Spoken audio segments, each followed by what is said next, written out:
All right, good morning, everyone. Thank you for joining us.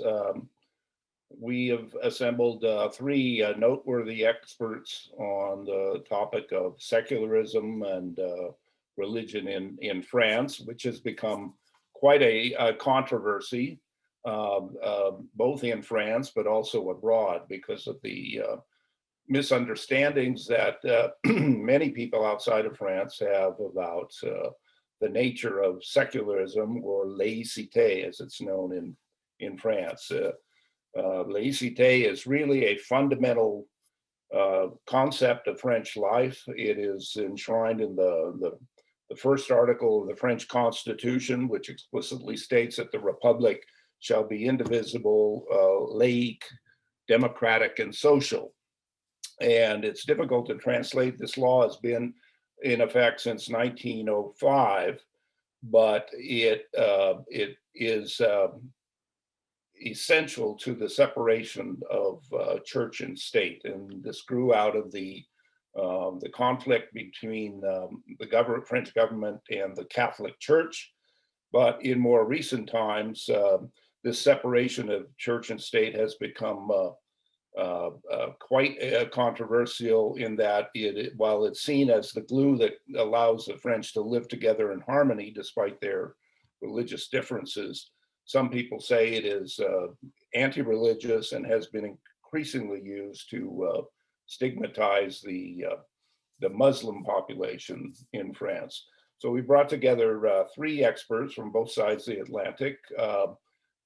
Here in Washington, we have Stephen Philip Kramer, who is a professor of national security studies at the Eisenhower School of National Defense University. He's also a global fellow, like myself, in the Europe program at the Wilson Center for International Scholars. And we also have from Paris, Amel Boubakir, who is a sociologist at the École des Hautes Études en Sciences Sociales, whose research has been focusing on the political landscape of Morocco, Algeria, and Tunisia, the Maghreb countries in North Africa, Arab relations, and Islam in Europe. And we also have with us as well Hakim El Kauri, who is an alumnus of the École Normale Supérieure. He's also head of the Brunswick Paris office, the consulting group, as a senior partner. And he's a senior fellow at the Institut Montaigne, where he has done considerable and very impressive research on the Muslim community inside France. So I'd like to start maybe with an update on current developments, with hearing from Amel. What is happening right now in France with the government is pushing through a new law that will update the secularism concept, and it's met with a lot of pushback, particularly in the Muslim community in France, which sees this as oppressive to their way of life.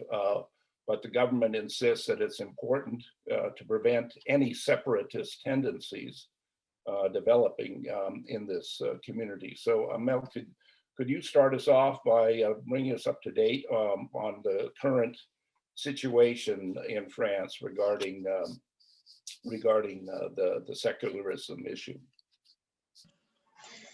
Thank you, William. Thank you all for your invitation. In order to update you, unfortunately, I have to give some context, especially to the people who are listening to us, because, laïcité is really the buzzword when we are talking about Islam in France.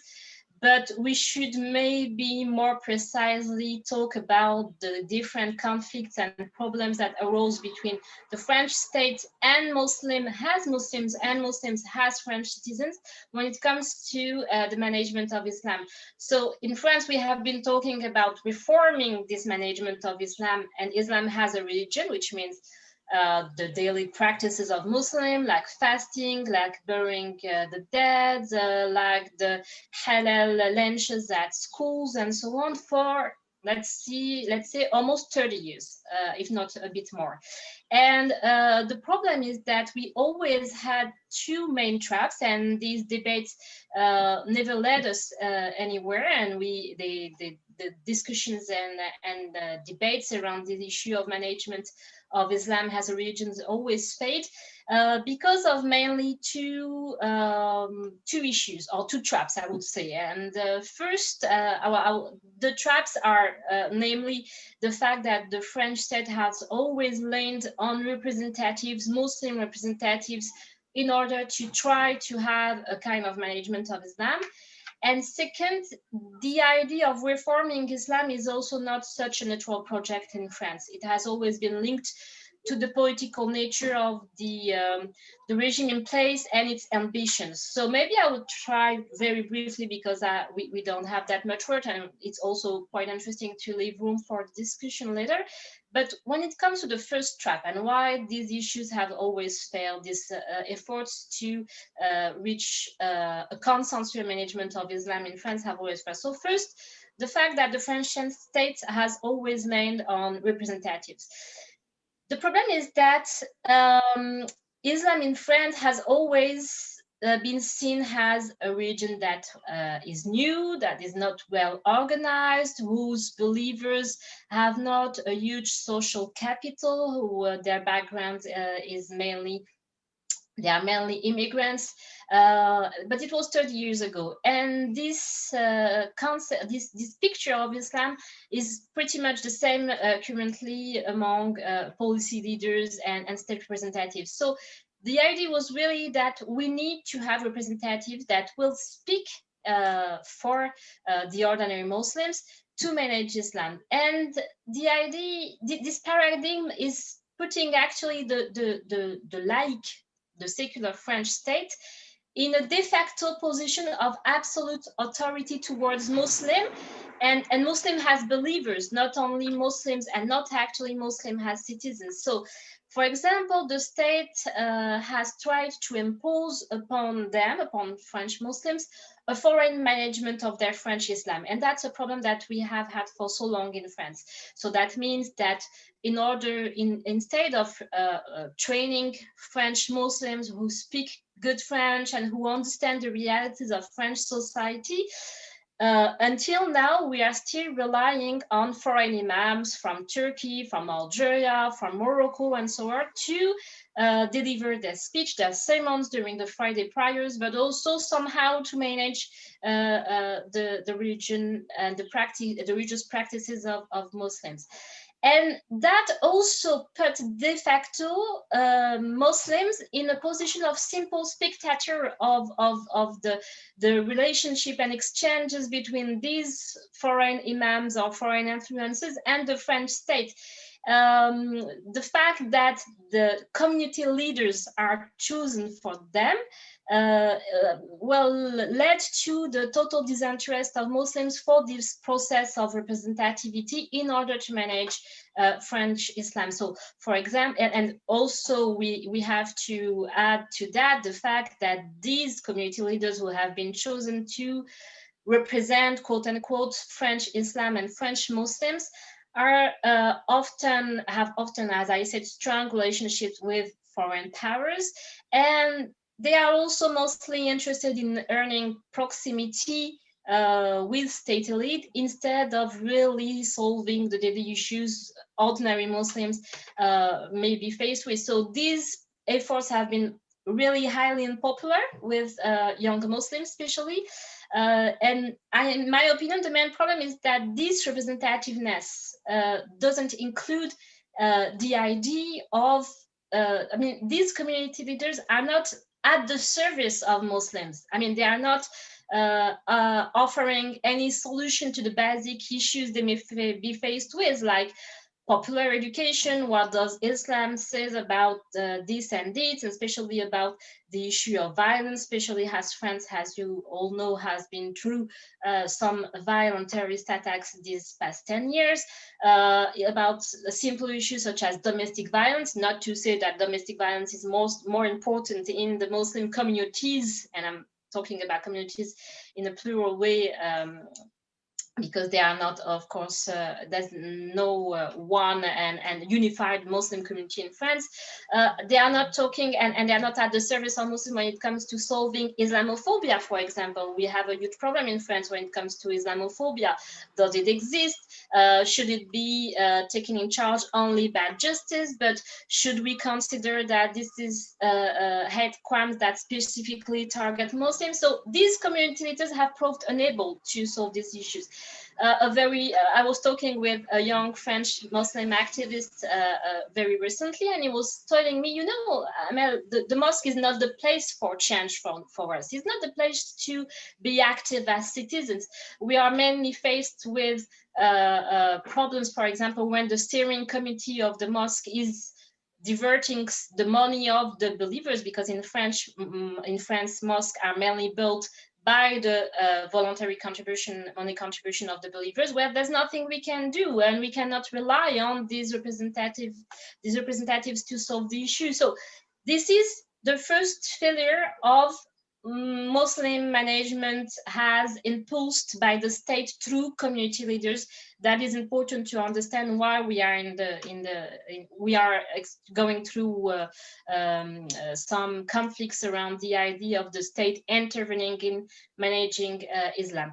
The second trap is really about the fact, as I mentioned, that reforming Islam in France is not a neutral project. It's a highly politicized one. You know, in the 70s, it was mainly linked to the idea that Islam was a migratory problem. So we had to better include children of immigrants. We were talking about children of second generation immigrants. We're not talking about French Muslims at that time. In the 80s and the 90s, it became a kind of social problem linked to the suburbs and social peace and so on. And most recently, in the 2000s and 2010s, Islam has been mainly linked in state intervention and state public discourses, and also media discourses and public opinion debate, to the danger of radicalization and terrorism. So once again, the way we are pushing for a better management of Muslims recently has been mainly linked to a willingness to fight against a phenomenon of radicalization. The problem is that it put, again, the most French Muslims in a very tricky position, because we are asking them, of course, to denounce terrorism, which they did, and to show that they have some loyalty towards French Republic. But at the same time, they are denying to be politically active as Muslims, or to have political voice, or to dissent with the state on some issues, for example, in the name of laïcité. So it's a very tricky position for French Muslims. So, and what I'm saying now, maybe I will conclude on that, and we can go on in the Q&A session, is that what I'm seeing, what I'm observing, is a total withdrawal of especially young French Muslims from public debates that are actually much more controversies than political, calm and respectful debate. They are totally withdrawing from these debates, saying, well, you know, I don't believe that we can change anything. We have this new separatist law that was mainly targeting Muslim, but I mean, there's no proof, and there's no the fact that Muslim will represent a danger to the Republic is not a social fact. That's a political construction according to some political ambition, and you know that we are a year ahead of the presidential elections in France, and that is a kind of competition in targeting Muslims as France's main political problem between namely the current Macron's government and extreme right parties such as the Front National. And maybe to conclude, I would say that there are a lot of questions that remain to be addressed, and mainly the one that will ask if the French secular state may talk to Muslims as citizens, and maybe citizens who may have special needs, according to the climate of Islamophobia, according to their religious specificities. Of course, I'm talking mainly about the issue of the veil.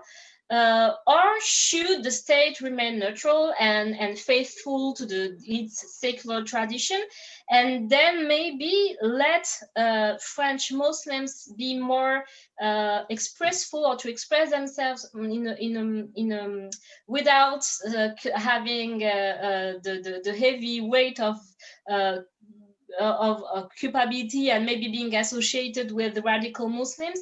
Maybe the state should let French Muslims express themselves, of course, first as citizens, but also organize themselves better without intervening. So what we are saying now, that's my last line, it's really the withdrawal of Muslims, who are really tired of these controversies and who are not been able to find a way to be politically active as Muslims and at the same time to be respected as faithful citizens. Yeah, thank you very much, Mel.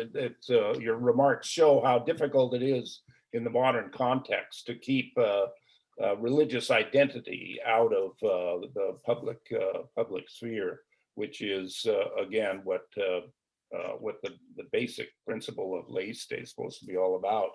Let's turn now to Stephen Philip Kramer. Stephen, you've been finishing up a book about Jews, Muslims, and the French Republic.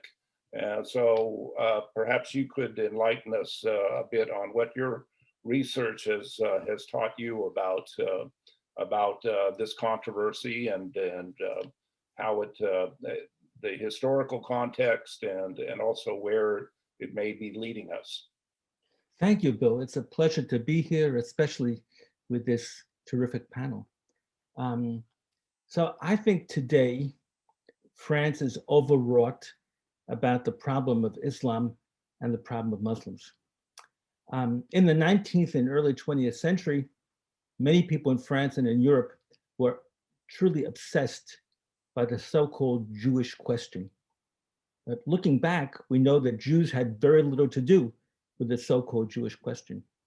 And today, many people are obsessed by a kind of Muslim question, but to a very large extent, this Muslim question was not created by Muslims, and it's not about Muslims.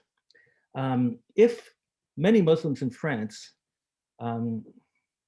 are not well integrated in the Republic, and if some of them feel ambivalence about France, it's a result of a series of long-term trends which have marginalized the French Muslim population. And there are 5 main trends I want to mention. First is the impact of colonialism and also of decolonization. If you take the example of Algeria, this was a country from 1830 to 1962, the majority of whose population had nothing to do with the governance of society. It was a bitter kind of colonial period, and certainly alienating. And the process of decolonization was truly terrible. An 8-year war that was really brutal and awful. And almost every group in Algeria, many of whom ended up in France, was scarred by that. These Mian settlers who left, almost everyone, the Jewish population which left, the Harkis, people who had fought for the French, the Muslims who came to France later on to work, and the French population that had gone through that, and everybody who served in the army, 1.5 million people. This left just a bitter impression that remains to some extent to this day. So the second factor, I think, that's led to the marginalization of Muslims in France, and above all North Africans, is the timing of their migration to France. A large part of the Muslim population came way after World War II, at a time when France was trying to go through reconstruction from the damage of the war and was experiencing, a great boom, les Trente Glorieuses.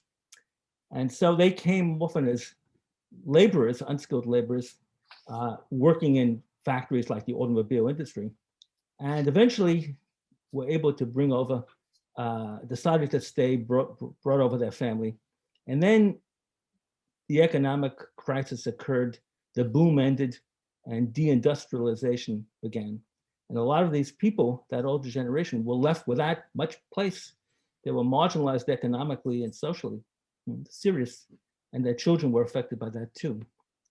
That's a second factor. The third factor is residential. It's the French urban policy played a big role in what's happening today. Before World War II, there was almost no public housing. There was a scarcity of housing. After the war and a great fit of voluntarism, very admirable voluntarism, France decided to solve many of its outstanding problems. And one of them was providing housing. And they created this great modernistic housing, kind of Le Corbusier on a budget, I would call it. The great projects, the Cité, most of them outside of big metropolitan areas that were unfortunately not well connected in terms of transportation and had no kind of social context.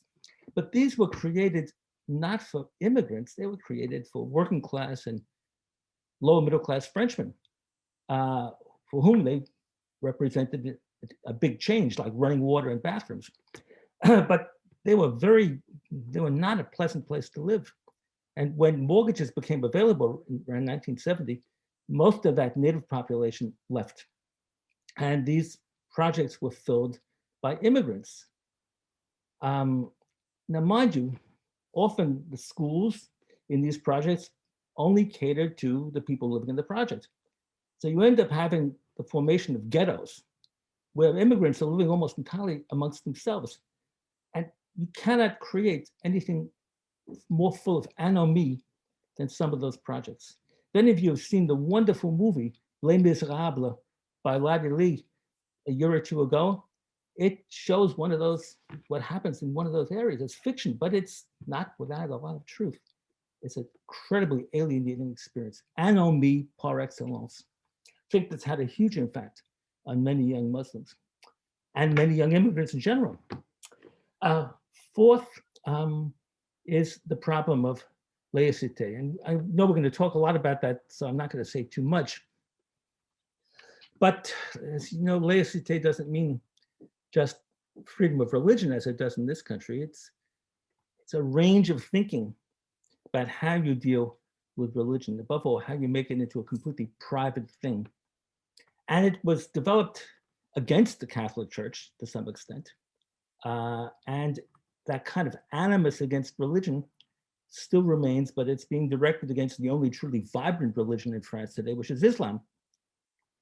That's a real problem.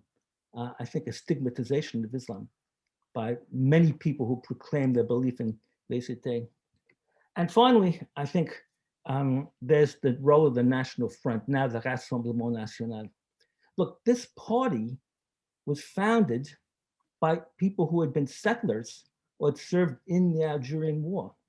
It's a party that for decades has basically been fighting the Algerian War in France, directing its animus against immigrants, quote unquote, but really against, I think, largely Muslims. And well, it's in the ascendant at the moment. And that's because of the last factor I want to bring up, which actually does involve agency on the part of some Muslims, and that's terrorism. The vast majority of French Muslims have nothing to do with terrorism, obviously, but some do. And of course, the influence of radical Islam from abroad plays a role in this.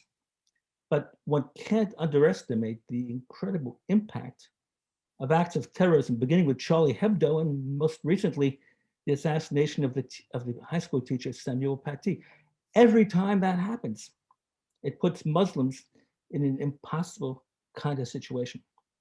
And what you have now is, with an approaching election in 2022 for president, security has become the big issue in French politics. Now, I think Macron had some ideas about resolving some of the issues of the Muslim community. Those ideas are gone. And what we now talk about is security, the fight against separatism, quote unquote, against minorities and so on. It's all about security because Macron is afraid of losing votes to Le Pen. And so under those circumstances, it's very hard to see how anything constructive can be done to resolve the problems of French Muslims in the near future. Thank you very much, Stephen. Those are excellent points, particularly in the current political context. There's no question that Emmanuel Macron has been moving to the right to become more in sync with the population's demands for greater security, and as you point out, to perhaps steal some votes from Marine Le Pen in advance of next spring's presidential election. So let me now turn to Hakeem. Hakeem, do you think the government efforts to push through this new law has opened up a Pandora's box in terms of the resentments that we are hearing from the Muslim communities, that this is actually going to be used as a tool of oppression against them, or what do you think is the best way to deal with this spreading controversy? Thank you very much for your invitation. I would like to explain from my point of view the French context to try to answer your question. First, what is laïcité, or the French secularism? One of the issues is that it means a lot of things, depending on the people who are using the term, the word. For some people, laïcité is a legal word. And from a legal point of view, laïcité is a separation between the church and the state, and the neutrality of the state. So it's a law of freedom of thinking, freedom of consciousness, freedom of choosing and performing the religion as you want. For other people, laïcité is the inheritance of the long battle between the Catholic Church and the state. And now the battle is within Islam and the state. So it's the political or the historical laïcité, secularism, with an impact seen as the long battle, the follow-up of the long battle between the church and the state. The state has to be against the new church, which is Islam. And the third meaning of laïcité is the inheritance of the Enlightenment time and the battle between reason and God. And for these people who are close to atheism, sorry, I don't know how to say the word in English, the new enemy is Islam. Because religion is a way to be under pressure and to avoid to be free. So the same word is used by three groups of people with very different meanings. This is the first issue. Second issue, what is Islam in France? First of all, some figures. We have more or less 6 million of Muslims in France, who are, Stephen said a word about this, highly concentrated. 6 million, around 8% of the population, but in around 20% of the territory.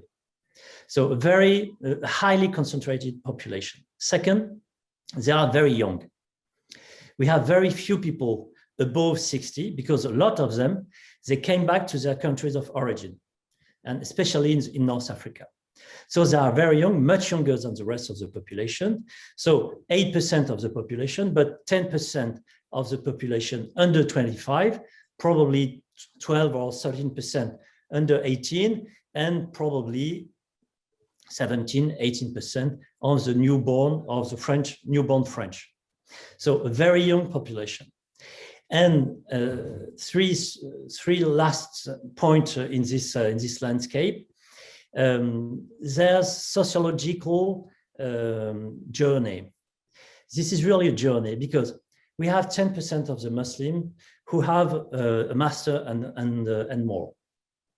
A third around the bachelor. So we have now a real French Muslim middle class. And at the same time, 30% of the French Muslim population is out of the job market.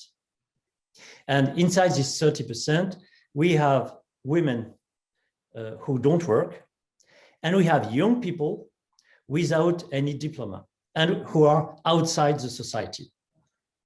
This is the first sociological point. Second, from an ideological point of view, we have a problem. And I do disagree with Amel, even if I do respect her research. We have a problem with around a fourth of the population, and specifically the young people under 25, because a lot of these people, they are looking for an identity. They don't feel fully French, and they know they are no longer from Algeria, Tunisia, Morocco, Senegal, or Turkey. And their identity is Islam. But it's not the religion of their parents.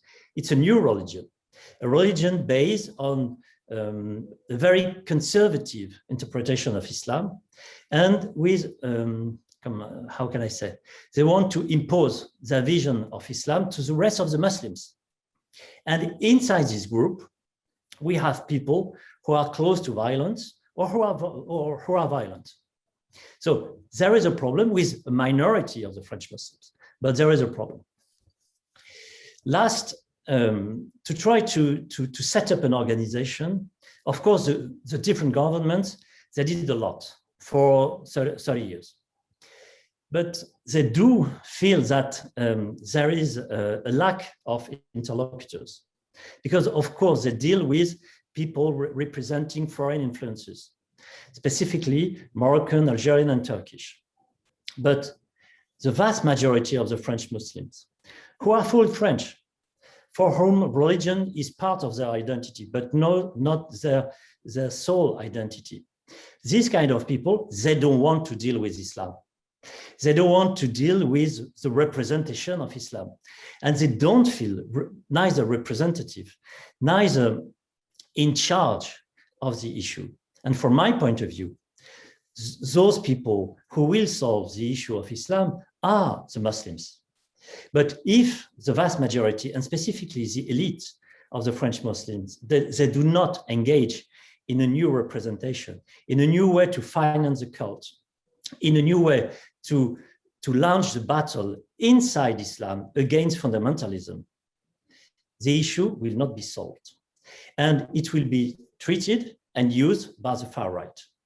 This is, from my point of view, where we are now. The government tried to set up a new law which will not change a lot of things, which will control the spreading of political Islam, but not with a great impact. The responsibility is within the hands of the French Muslims. Mm-hmm. Thank you, Hakim. Let me turn to Amel. How do you respond to Hakim's points about the split within the Muslim communities, and particularly those who are radicalized, who are trying to impose their religious beliefs on the broader community in a way that the government claims is in violation of the law of laïcité? Thank you. I think it's a perfect illustration of the confusion and the blurring lines between the idea or the topic of Islam management or management of Islam as a religion and the issue of fighting against radicalization. And of course, the responsibility of the Muslim community is a responsibility that has been endorsed by Muslims themselves. You can, well imagine that there have been a lot of initiatives within the most different Muslim communities in order to contain and to struggle against radicalization by circulating a more appropriate vision and lecture of Islam and understanding of Islam, by working with the police. I mean, Muslims are not isolated, I mean, by working with schools and so on. And on the other hand, you have also, of course, this Hakim Al-Kawi, I think, was referring to Salafism, because Salafi have been the new usual suspects in France in order to explain where we have radicalization and so on. First, Salafism is a highly complex phenomenon. You have Salafi who decide, because of their religious dogma, not to have any kind of relationship with the state. So they don't vote, they are not active in local associations, for example. They don't acknowledge the French state as an actor of dialogue, or they are living in France in small communities and that's it. Of course, they represent a minority of people, but they are not interested in struggling or in facing the state in a political conflict, because they are Salafi and because they don't acknowledge the state as an enemy. They are here and they are just waiting to go elsewhere and to accomplish what they call the hijra, which is a bit of the same thing as the aliyah for Jewish people. So they are trying to go in a country where Islam is the religion of the state. Now we have radicalization, and actually when we are talking about this generation of people who are between 15 years and 25 years, we can say that all French Muslims don't feel French, who are between 15 and 20 years don't feel French at all. That's not true. They are going to French schools. They don't have, it's true, any link or any link with the country of origin of their parents or their grand-grandparents sometimes. But at the same time, I mean, they are socialized in France and so on. Now, I believe that identifying one's political participation with what the French state is offering is a problem that is that concerns a much more larger part of young French people, and not only Muslims. I think it's a general problem. Now, when it comes to radicalization, again, the new law has been somehow, the new law on separatism and what has preceded these laws, this law has targeted Muslims, French Muslims, has a problem, and mainly through a security lens. I believe that we need, in order to face radicalization, which is a real problem and which is a problem primarily for Muslims, actually, who are not radicalized, for their parents and for people who are managing this phenomenon in daily at a local level. I believe that we need a much more general approach, especially in terms of massive popular education about Islam, not only just for Muslims, when it comes to also containing and limiting hate speech in the media and on the political scene, and so on and so on. So I believe it's not only up to Muslims to address the issue of radicalization, even if a lot of them are already doing so. It's also a matter of state leadership in working in association with, of course, Muslim associations, but also in making it an issue of general interest, and having also people in solidarity with Muslim communities who are also victims of this phenomenon. Thank you, Amel. Let me first invite the audience to send in any questions they may have, and we'll include that in the discussion. Let me ask Stephen now. What do you think is the reaction in other religious communities to the Jewish community in France has been troubled by the upsurge in anti-Semitism. Is that phenomenon possibly related to the rising profile of religion in other communities, and secondly, the Christian community, the Catholic community in France? Some people are troubled by the prospect that this new French law could criminalize the wearing of crosses by Christians and nuns wearing their traditional habits. So are these fears unfounded, or do you think that this is the risk is that we could see some have even talked about the prospect of civil war tinged by these religious differences? Well, I think that the law is basically opportunistic. It's mostly for political reasons, because of the upcoming election and because of the fear in France about security. It doesn't do very much. It certainly doesn't do very much constructive. So that's one thing. I think I'd like to point out that part of the issue of Islam is that Islam is not organized the way all of the French religions are organized. And that's because French religion, as we know it today, was structured by Napoleon. Judaism, for example, there was no such thing as French Judaism before the French Revolution. All kinds of separate groups that didn't even have a national identity. Napoleon structured the Jewish community in order to control it to a large extent. And he created institutions like the consistory, which represent all French Jews from a religious point of view. There were almost no Muslims in France in 1800, so Napoleon didn't organize Islam. By the time Muslims came in large number, church and state was separated. And so you have a lack of the kind of structure for Muslims that you have for Catholics, Protestants, and Jews. The state has real difficulty knowing whom to talk to. And it also has, and so it's created things like the French Council for Muslim Religion, which has been singularly ineffective. So I think that part of what Hakim Akari is talking about is how do Muslims themselves create institutions that can represent the Muslim religion, and also to help organize it and help to structure it and help to give it some kind of ideological sense that's compatible with French values. It's a very, very difficult thing to do for a lot of reasons, but it's also very difficult because the political climate now goes against any kind of constructive effort. And that's a real problem. Yeah. If French Muslims had this, was structured like French Jews and Protestants, they'd be better off, in a better position to stand up for themselves and to take care of themselves. And that's not happening, to our regret. In terms of the relationship of Jews and Muslims, the problem today is mostly a problem of violence. There's a lot of hate crimes committed against Jews, just a lot. More crimes against Jews than almost any other group, even though there are not many Jews. A lot of it comes from Muslims, young people from the Muslim ghettos.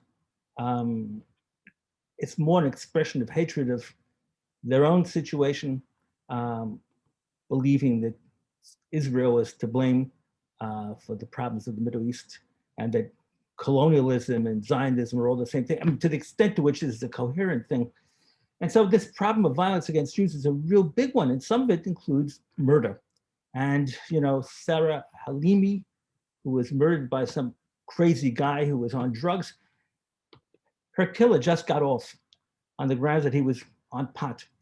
And so, tensions between Jews and Muslims is another real issue, and it's a very, very bad thing because it's terrible for Jews, and it's also delegitimizes Muslims.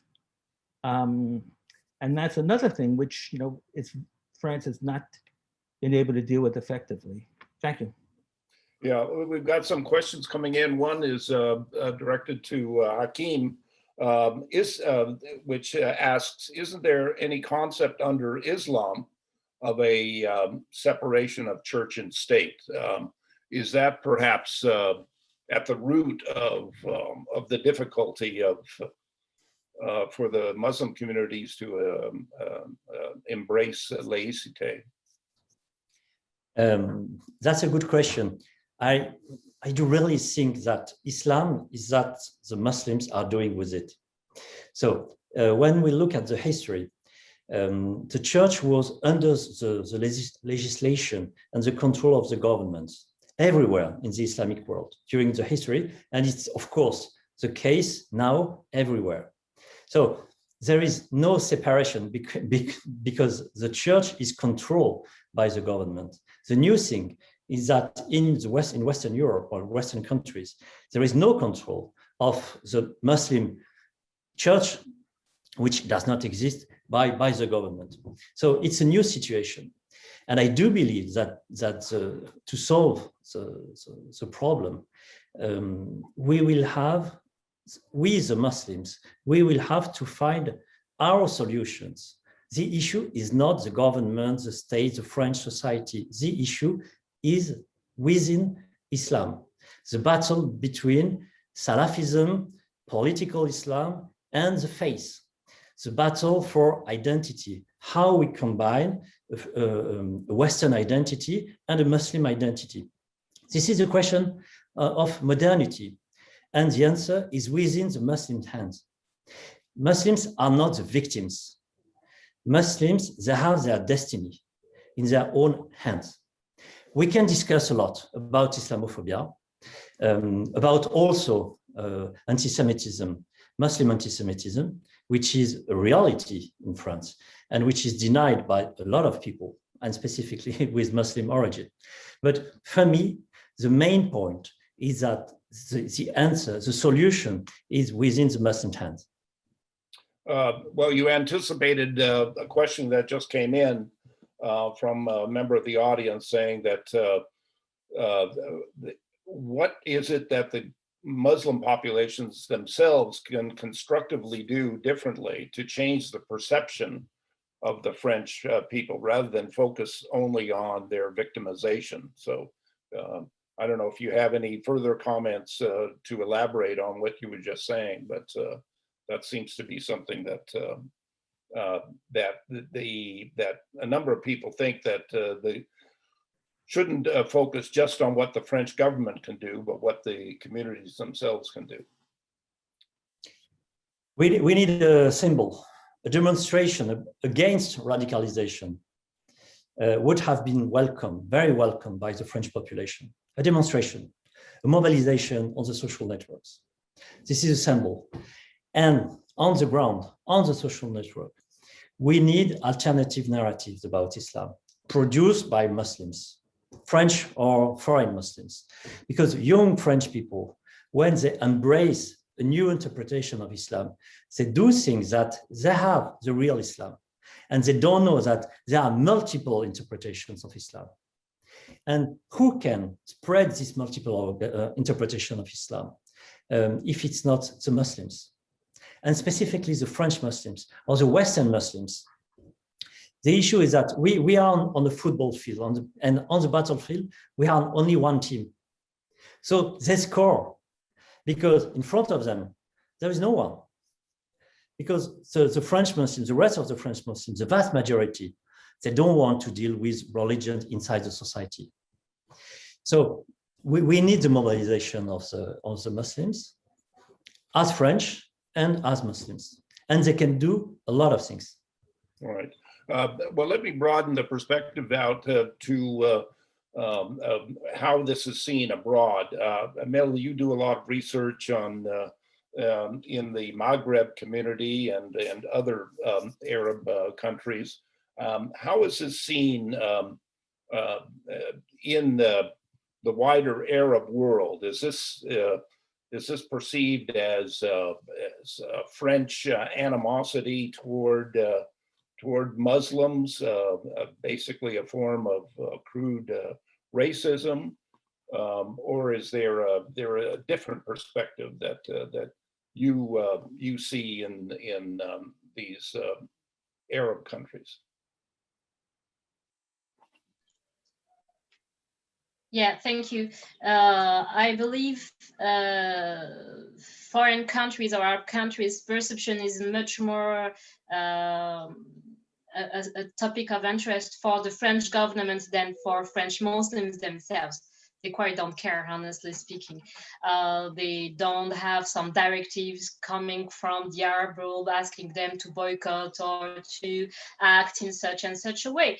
No, what I would like to maybe focus on is the lack of knowledge of, I will say, real Muslims and the real lives of Muslims. There's a lot of fantasy, there's a lot of political discourses, again, that are built in order to serve specific political project.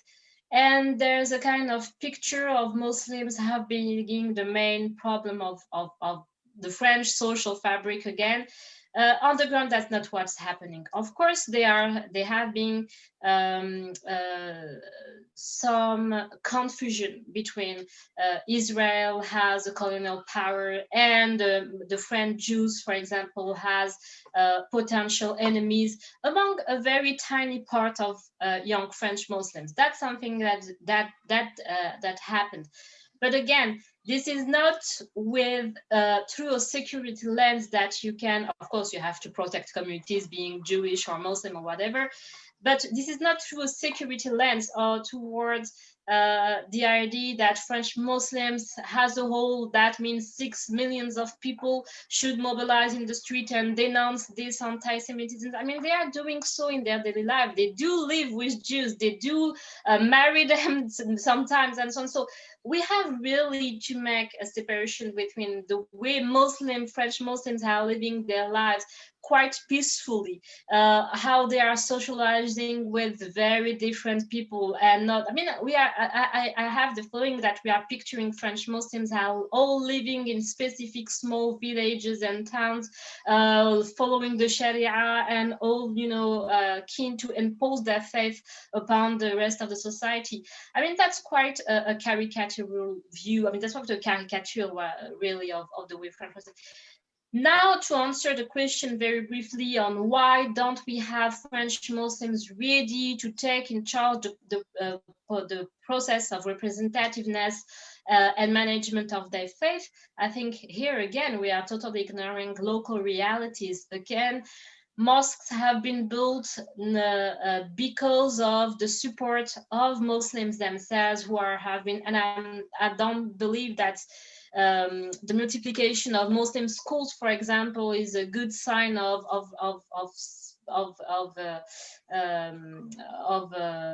I mean, it's a good sign for the national cohesion in France, but this is something also that Catholic have been doing, that Jewish have been doing. So they are following quite a normal path. Now, when it comes to the process of representativeness, a lot of young Muslims have actually tried to organize themselves through secular associations, but who mainly target Muslims and so on, but they have been prevented to do so because of these community leaders chosen from the top, chosen by the state. They have been prevented to do so because of the enormous space occupied by French foreign partners in managing Islam as a religion in France. And actually, if you look at the current discourse of which I'm doing, I'm a sociologist, I have been working on these issues, meeting with people, with Muslims and non-Muslims alike, and on these issues for the past 20 years. So what they are saying is that we are not victims, actually. That's what they are saying. And we don't want to have the state busy or with our affairs as Muslims. We want this French state to condemn, for example, Islamophobia. We want the media to talk about when it happened, when an Islamophobic act happened. But the problem, again, I think the central problem in France is that it's really difficult for a secular state as the French state to acknowledge the specificities of Muslims as citizens. So this is really where we have to the issue we have to focus on, rather than putting the blame on Muslims, which, honestly speaking, I mean, are quite diverse and can't be. We can't resume their situation as the Muslim community is anti-Semitic, the Muslim community is not willing to take in charge the issue of radicalization, and so on and so on. Mm-hmm. Stephen, do you have any further thoughts on that? I also wanted to raise with the three panelists the fact that this is not unique to France. Other European countries are wrestling with the integration of minorities. I know in Germany, for example, Chancellor Merkel has declared that multiculturalism has been a failure. And in particular, those of Turkish descent, Muslims, there were cases of honor killings that had taken place because, and this was attributed to the neglect of Turkish Muslim communities, where people said the political view was, well, let's let them have their own little community and live by their own mores, but it led to these terrible crimes of fathers and brothers killing young Turkish women because of this. So I don't know if you have any thoughts on just other countries in Europe, how they're dealing with this that may have lessons for France during the course of your research.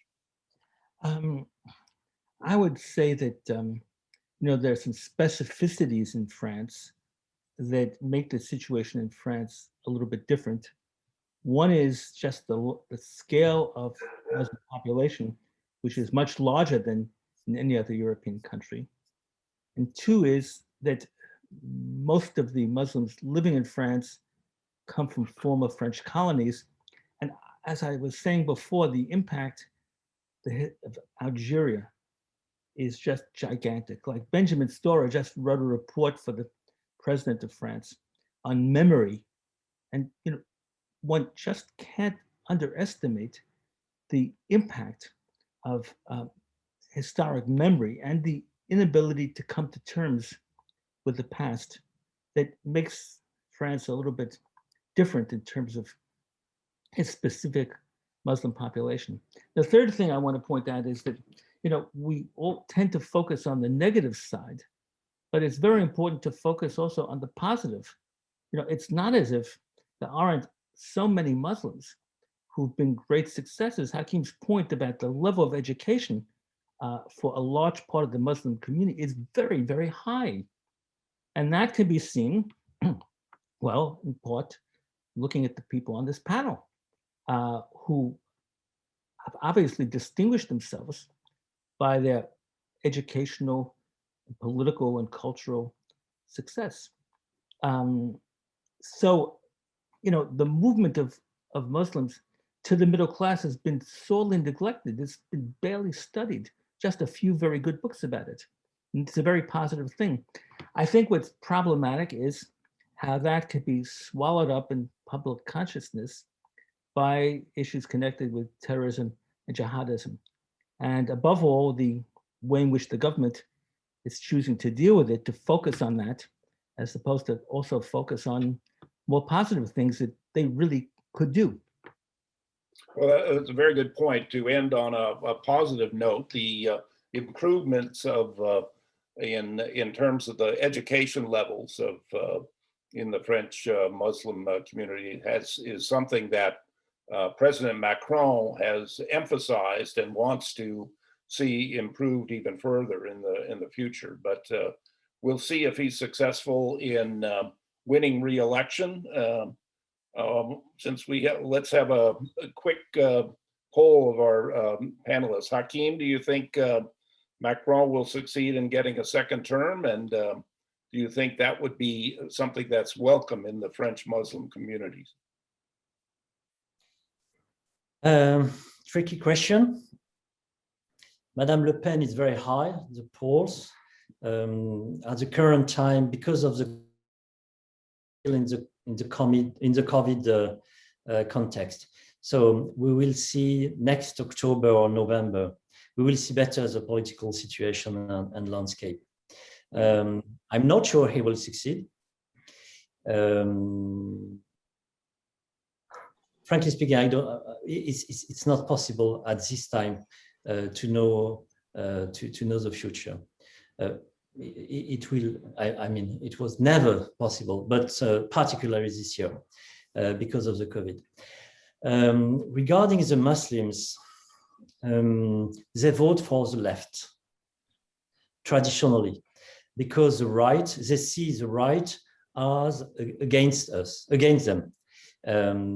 Even Mr. Sarkozy tried, when he was Minister of Interior at the beginning of the second term of President Chirac, to be open towards the Muslims, but he changed his mind after 2 years. So they vote for the left. They did vote for the far left, Mélenchon, rather than for Macron. And I think that at the end of Macron's term, they will not vote for him because of the law, because of several ministers, etc. But if we have an election between him and Madame Le Pen, they will vote for him, definitely. And maybe they will make the election as they did between Mr. Hollande and Mr. Sarkozy, with only 3.5% of the global electoral constituency. Well, thank you. Well, we're out of time. If I may. Yes, go ahead, Amel. We have a if I add a point. brief point, yes. Yeah, please. If I may add a point on this.